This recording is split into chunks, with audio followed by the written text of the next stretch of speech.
There is a secret hidden in translation that will shock you. Every financial struggle you've ever faced has actually been a test designed by God Himself. A test with the answer encoded in Hebrew, the language He chose to reveal His secrets. Not English, not Greek, not Latin, Hebrew. Consider what this means for your life. For 2,000 years, believers have been reading God's wealth manual in the wrong language. Welcome to Coded Scriptures, where mysteries hidden for millennia in Scripture's original text are finally revealed. God embedded secrets that would only be unveiled when the right person was ready to receive them. You're watching this right now because that person is you, and that time is today, for a reason only heaven knows. This message was meant for you.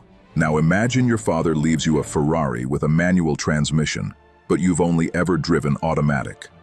You get in, you try to drive it like every other car you've known, and when it stalls, sputters, and won't perform, you think something's wrong with you. Or worse, you think your father gave you a broken gift. The car's not broken. You just haven't been taught how to drive it. The truth that should spark righteous anger, not at God, but at what's been concealed from you. The wealth secrets in your Bible are perfectly intact. They work. They've always worked. Yet they're encoded in Hebrew. And Hebrew shares zero roots with English. Nothing. Not a single word. When God speaks about money in Hebrew, He's revealing layers of meaning that completely disappear in English. Codes, patterns, formulas, all gone in translation. This isn't a punishment. It's not abandonment. It's a test, and the answer to passing that test has been encoded in a Hebrew word you've said thousands of times without knowing its true power. Amen. The revelation that awaits you. In Hebrew, the word Amen contains the exact same letters as the word Manna, that mysterious bread from heaven that fed the Israelites for 40 years in the desert. Same letters, different order, one massive secret. Consider that reality. The word we use to confirm our faith and the word for God's supernatural provision are made of the exact same spiritual substance. They're not just related. They're literally constructed from identical Hebrew letters. This isn't coincidence. This is code. You were born to receive this inheritance. This knowledge is your birthright as a believer. Yet no one taught you how to read the manual. Your grandparents didn't know this. Your parents couldn't teach you this. Your pastor probably doesn't know this, not because they weren't faithful, but because they were reading the translation, not the original. It's not because you lack faith that you've struggled. It's not because God doesn't love you. It's not because you're not worthy. It's because you've been trying to operate a Hebrew system with English instructions. Today, that changes.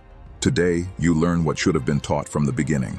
The answer has been residing in Exodus chapter 16, verse 4, where God says something that should make every prosperity-seeking believer stop in their tracks. Behold, I will rain bread from heaven for you, and the people shall go out and gather a day's portion every day, that I may test them. Test them. In Hebrew, anasenu. Not bless them. Not provide for them. Test them. The manna wasn't about food. It was never about food. It was about discovering who could be trusted with wealth. The part that will revolutionize everything. Every single day of your life, you're taking the same test the Israelites took in the desert every single day. The majority fail it before breakfast. Why? Because they don't know that what is it? Manna and I trust, amen, are made of the same letters. They don't understand that adding one Hebrew letter, the Aleph, representing God, transforms every financial question into financial faith. Your bills, your job, your investments, they all pose the same question the Israelites asked when they saw bread from heaven. Man who? What is it? And you have the power to transform that question into trust by adding the Aleph, by adding God to the equation. You can't do that if you don't know the code. You can't pass a test when the instructions are in a language you've never been taught to read. Until now. You're about to enter a small group of believers who understand what God actually wrote, not just what got translated. This knowledge is about to change everything about how you receive provision. The Israelites in the desert failed this test repeatedly for 40 years. Yet God encoded the answer in the very words He used, knowing that one day someone would discover it and share it with those ready to receive it. That day is today. That someone is you. Are you ready to discover why your financial struggles aren't a punishment but a classroom? Why your prayers for money might actually be pushing wealth away? Why everything you've been taught about prosperity is only half the story? The manna was never about bread. The test was never about gathering. And the answer has been encoded in a word you say every single day, without knowing its power. Welcome to the Manna Code. You're about to join the remnant who knows. The decoding begins now. Part 1. The Hebrew letters that change everything. Imagine being an Israelite waking up in the desert 3,000 years ago. You walk outside your tent and the ground is covered with something you've never seen before. White, flaky, sweet like honey. Food that appeared from nowhere while you slept. What's the first thing you say? In Hebrew, you say, "Man who? What is it?" That question, "Man who?" became the name, manna. They literally named this heavenly provision, "What is it?" because they had no framework for provision that didn't come from their own labor. English readers miss everything at this point. The Hebrew word manna is spelled with just two letters, mem, m, and nun, n. Together, manan. The Hebrew word amen is spelled with three letters, aleph, a, mem, m, and nun, n. Together, amen. Look at those letters. Manna is literally inside amen. The only difference is the aleph at the beginning. That aleph changes everything. Aleph is the first letter of the Hebrew alphabet. It's silent. It represents God Himself, the one who is beyond speech, beyond sound. It's the divine breath before the word. When you add aleph, God, to manna, what is it? You get amen. I trust, I believe it is established. The question becomes the answer. The test becomes the testimony. The provision becomes the promise. This is what God encoded in Hebrew that disappears in English. Every single day, your provision poses a question. What is it? And you have the power to transform that question into faith by adding the aleph, by adding God to the equation. The majority of believers don't grasp this. The test isn't whether God will provide. He already promised the provision. The manna fell every single day for 40 years, whether the Israelites passed or failed the test. The test is what the provision produces in you. The proof emerges from the Hebrew text. When God says, "I will test them," the Hebrew word is anasenu, from the root nasa. This doesn't mean test like a school exam where you pass or fail and get kicked out. Nasa means to prove, to refine, to reveal what's inside. It's the same word used when Abraham was tested with Isaac. God wasn't trying to see if Abraham would fail. He was revealing to Abraham what was already inside him. The manna test works the same way. It reveals what's inside you when provision comes. Some Israelites, when they saw the manna, immediately tried to hoard it. They gathered extra, stored it overnight, tried to create security through stockpiling. What happened? Exodus 16:20 tells us, "It bred worms and stank." Their fear of tomorrow's lack created today's rot. Others didn't gather double on Friday for the Sabbath. They assumed it would appear on Saturday like every other day. The manna didn't come on the Sabbath. Their presumption left them hungry. The profound truth embedded in the Hebrew. Both groups, the hoarders and the presumers, kept receiving manna. Every day except Sabbath, for 40 years, the manna appeared. The test wasn't about earning the provision. The test was about transforming "what is it" into "I trust God with it." The test was about adding the aleph. Part 2. Why daily bread creates millionaire minds. A revelation awaits that will completely flip your understanding of wealth. The billionaires of today are actually following the manna code, whether they know it or not. First, observe a Hebrew secret embedded in the Lord's Prayer that connects directly to the manna. When Jesus taught, "Give us this day our daily bread," He wasn't speaking English. He was speaking Aramaic, which shares roots with Hebrew. The word for daily, yom yom in Hebrew, doesn't just mean every day. It means day by day, in its time, sufficient for the moment. This is the same phrase God used with manna, davar yom beyomo, the portion of a day in its day. Jesus was teaching the manna code. He was saying, "Teach us to receive with manna consciousness." Religion got this backwards. They taught this as a poverty prayer. Just give me enough to survive today, God. Number. This is a wealth prayer. The evidence shows why. The Hebrew word dei, dui, means sufficient or enough. In ancient Hebrew thinking, enough doesn't mean barely scraping by. It means exactly what's needed for your assignment. A warrior's enough includes weapons and armor. A builder's enough includes tools and materials. A king's enough includes resources to rule a kingdom. Your daily bread isn't about survival. It's about having exactly what you need for your God-given purpose today. And if your purpose is big, your provision will be big. Only if you pass the daily test. The secret billionaires understand that broke people miss. Wealth isn't built by hoarding yesterday's provision. It's built by maximizing today's portion. Jeff Bezos didn't start by trying to build a trillion-dollar company. He started by selling books, one day's portion. Then the next day, more books. Day by day, yum, until Amazon became everything. Warren Buffett still lives in the same house he bought in 1958. He takes his daily portion and invests it, not from fear, but from wisdom. He's not hoarding, he's multiplying today's manna. The Hebrew reveals something incredible. The word manna, man, has a numerical value in Hebrew. Mem equals 40, nun equals 50, total equals 90. The number 90 in Hebrew represents the letter tzaddik, TS, which means righteous one.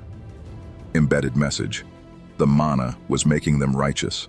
The daily test was building spiritual wealth, not just feeding bodies. Notice this pattern. The Israelites ate manna for exactly 40 years.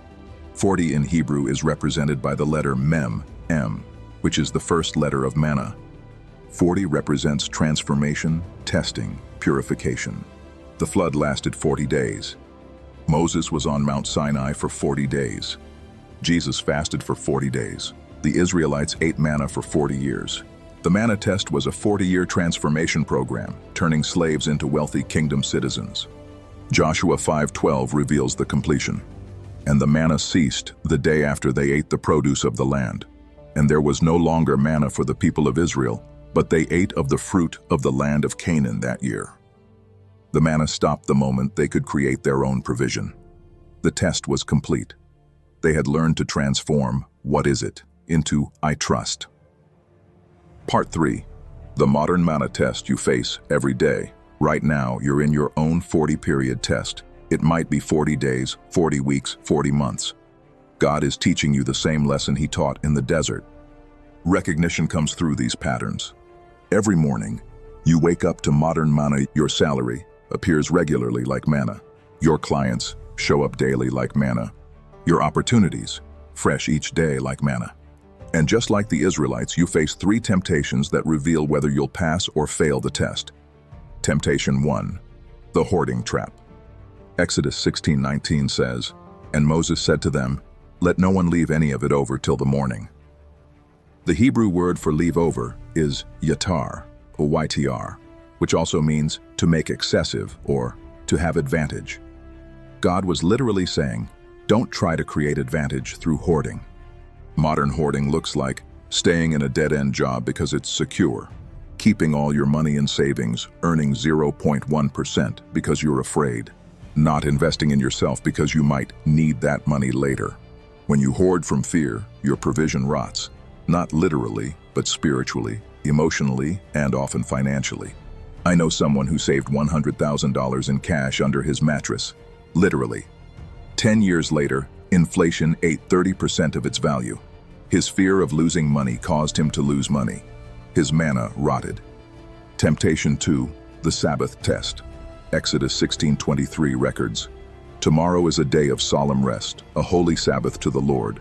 Bake what you will bake, and boil what you will boil, and all that is left over lay aside to be kept till the morning." Only on Friday could they gather double and keep it overnight without it rotting. The Sabbath manna was the only manna that lasted. The Hebrew reveals this secret. The word Sabbath, SHBT, comes from the root to cease, to rest. It also connects to the word Sheva, SHB, meaning 7 and satisfaction or fullness. When you honor God's rhythm of work and rest, your provision multiplies. When you work 7 days from fear, your manna rots. Studies prove this. People who take a weekly day of complete rest are 31% more productive. They earn more, create more, achieve more by doing less. The Sabbath test reveals whether you trust God's math or man's math. Man's math, 7 days of work equals more money. God's math, 6 days of work plus 1 day of rest equals multiplication. Temptation 3. The comparison curse. Exodus 16:17 reveals, "And the people of Israel did so. They gathered, some more, some less." The Hebrew phrase carries profound meaning. Hamarbe vehamamit, the one who increased and the one who decreased. Verse 18 delivers the shock. But when they measured it with an omer, whoever gathered much had nothing left over, and whoever gathered little had no lack. Pause and absorb what just happened. Different people, different gathering abilities, different amounts collected. Yet when measured, everyone had exactly what they needed. This is the Hebrew mystery of provision. Your manna is measured for your assignment, not your neighbor's. When you compare your provision to others, you fail the test. You're basically saying God doesn't know how to measure. The Hebrew word for measure is madad, MDD. It's the same root as middah, maidah, divine attribute or quality. God's measurement of your provision is connected to his divine attributes, his perfect knowledge of what you need for your purpose. Your neighbor might need more manna because their assignment is different. Your brother might need less because his purpose requires less. You get exactly what your destiny demands. Part 4. The transformation formula, adding the aleph. The practical formula for transforming your financial test into testimony follows. Remember, it's just one letter difference, the aleph. The aleph A is the first letter of 3 Hebrew words that unlock wealth. Emunah, amvinah, faith, trust. Emet, amt, truth. Ehya, ahai, I am, God's name to Moses. When you add these 3 aleph words to your money situation, manna becomes amen. Step 1. Add emunah, faith, to your morning.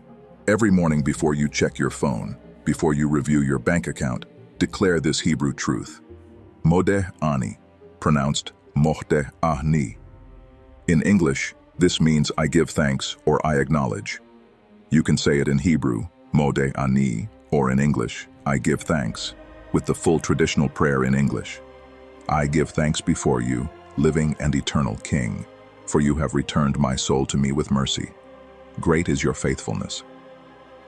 The secret embedded in the Hebrew, modeh, comes from the same root as hoda'ah, acknowledgement, admission, surrender.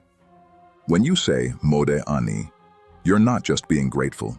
You're acknowledging that today's provision already exists.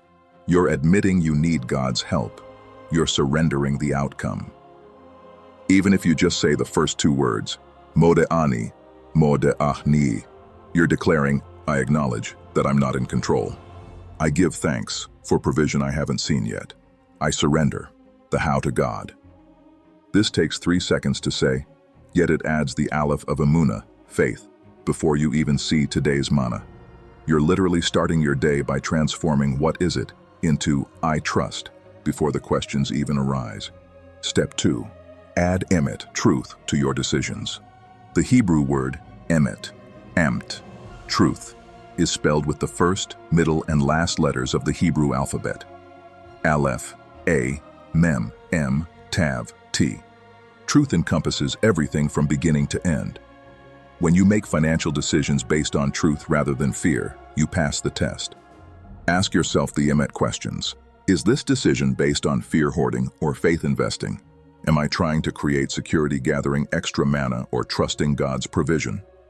Is this opportunity aligned with my God-given purpose? Or am I chasing someone else's manna? Step 3.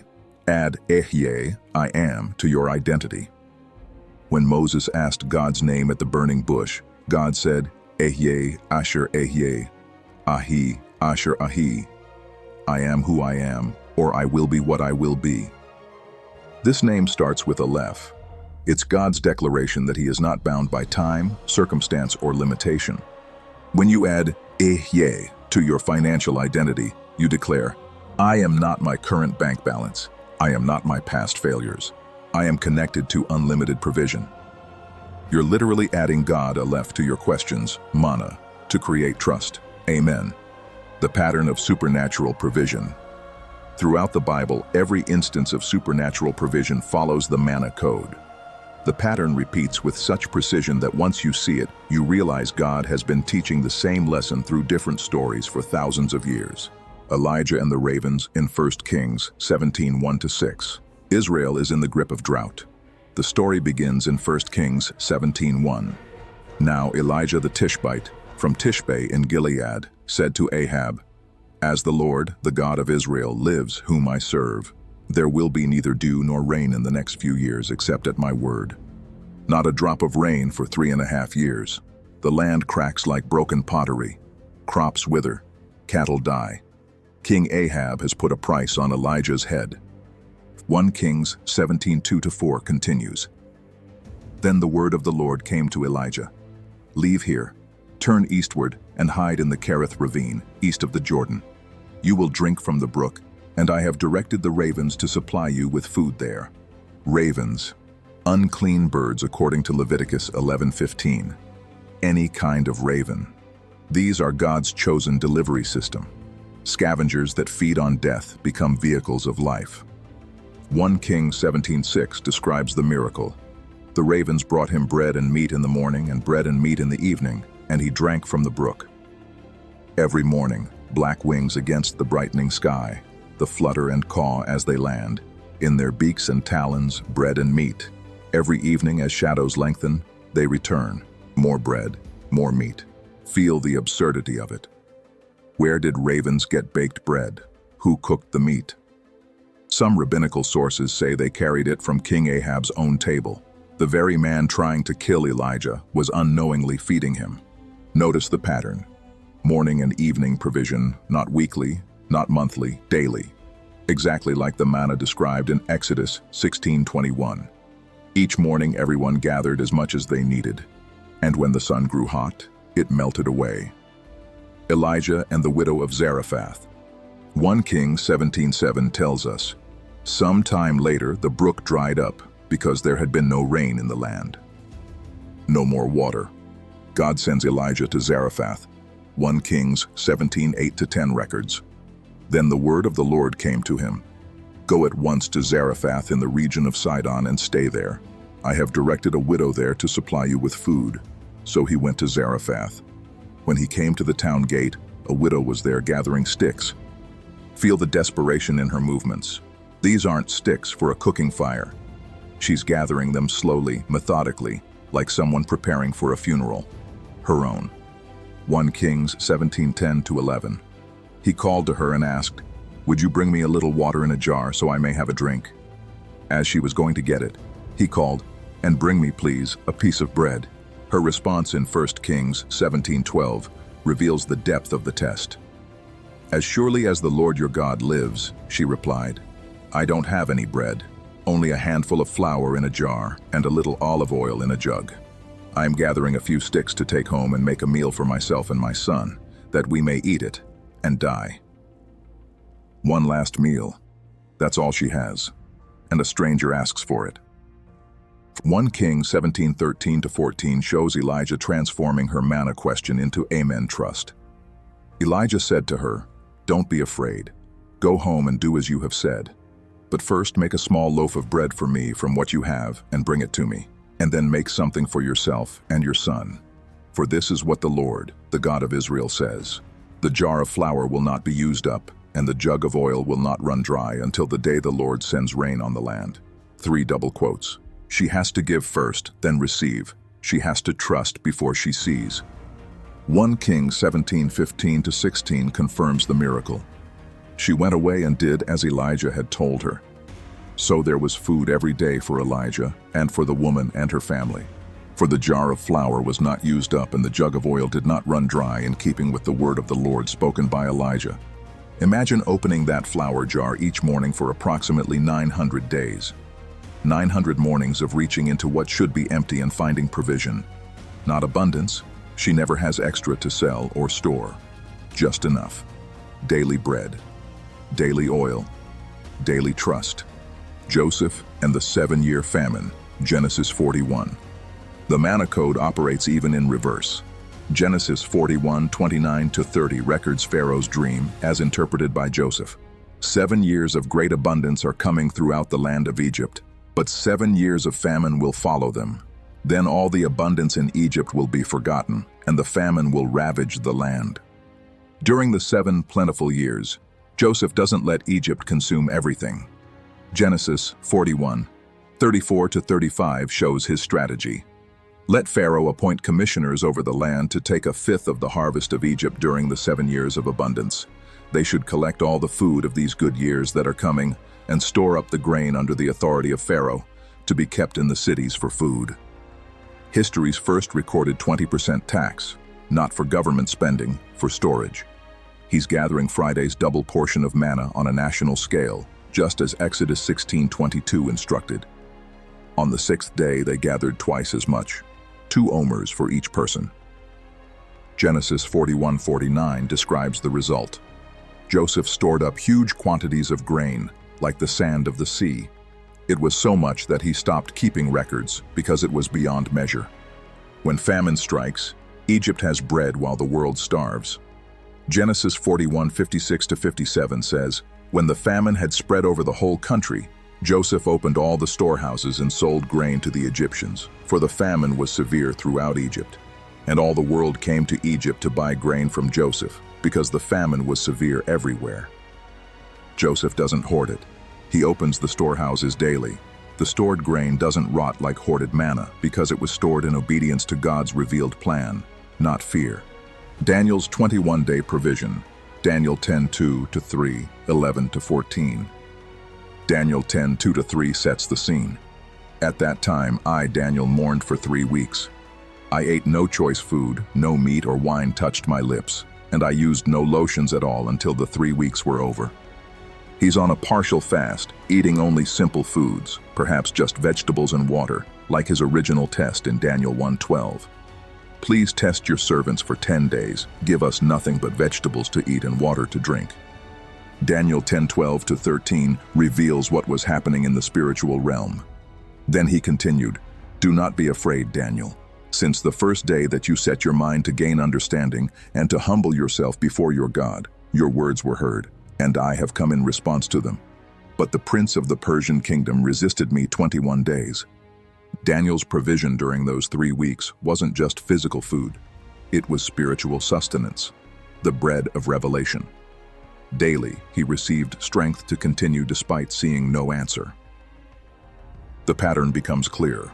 Every story shares the same DNA: daily dependence, 1 Kings 17:6, morning and evening. Provision matching need exactly, 1 Kings 17:16, was not used up. Trust required before receiving, 1 Kings 17:13, but first make for me. Participation necessary, 2 Kings 4:3, go around and ask. Multiplication through obedience, rot through hoarding, Genesis 41:35, store up the grain. The manna code wasn't unique to the wilderness. It threads through every supernatural provision story, teaching the same lesson. Transform your "what is it" into "I trust" by adding the aleph of faith. As Hebrews 11:1 later confirms, now faith is confidence in what we hope for and assurance about what we do not see. Your activation moment. Right now, in this moment, you stand at the same crossroads the Israelites faced every morning in the desert. Will you see today's provision, whatever it looks like, as manna? What is it? And will you add the aleph and declare Amen, I trust? Your 40-day challenge awaits. Not 40 years like the Israelites. Just 40 days to transform your wealth consciousness. Every morning for 40 days. Wake with Mode'ani. I give thanks for today's portion. Identify your daily manna. What provision is God sending today? Add the aleph. Transform questions into trust. Gather without hoarding. Take action without fear. Measure without comparing. Focus on your portion. Rest on your Sabbath. Trust God's multiplication math. Document what happens. Watch how your relationship with money transforms when you stop begging and start trusting. When you stop hoarding and start receiving. When you stop comparing and start thanking. The manna fell for 14,600 consecutive days. Never once did it fail to appear, except Sabbaths. That's God's track record of daily provision. Your job isn't to create the manna. Your job is to gather it with trust, use it with wisdom, and transform every "what is it" into "I trust you with it." The final secret. Everything changes with this understanding. The manna didn't stop because God ran out. It stopped because the Israelites graduated from the test. Joshua 5:11-12 says, "And the day after the Passover, on that very day, they ate of the produce of the land. And the manna ceased the day after they ate of the produce of the land." When you pass the manna test, you graduate from supernatural provision to supernatural multiplication. You move from gathering what falls to producing what grows. You can't skip the test. You can't bypass the daily trust building. You can't avoid the transformation of manna into amen. The Hebrew has been speaking to you for thousands of years, waiting for you to hear it. Every "what is it" in your life is an invitation to add God. Every financial question is one letter away from becoming trust. Every day's portion is perfectly measured for your purpose. You're not broke because God forgot you. You're not struggling because you lack faith. You're in the wilderness because you're being prepared for the promised land. And now, for the first time, you understand the test. Welcome to the small group of believers who know the Hebrew secret, who understand that amen, manna, and amen, are the same substance, just waiting for you to add the aleph. Your ancestors didn't know this. Your parents couldn't teach you this. Now you possess this knowledge. The question is, what will you do with this knowledge? Will you continue trying to drive God's Ferrari like an automatic? Or will you finally learn to operate the manual transmission He's been trying to teach you? The manna is falling. It falls every day. It will fall tomorrow. The only question is, will you gather it as "what is it?" or receive it as "I trust"? The choice, and the aleph, is yours to add. Your wealth journey doesn't begin with more money. It begins with one Hebrew letter, the silent aleph that changes everything. Welcome to the Manna Code. You are now part of the remnant who knows. Use it wisely.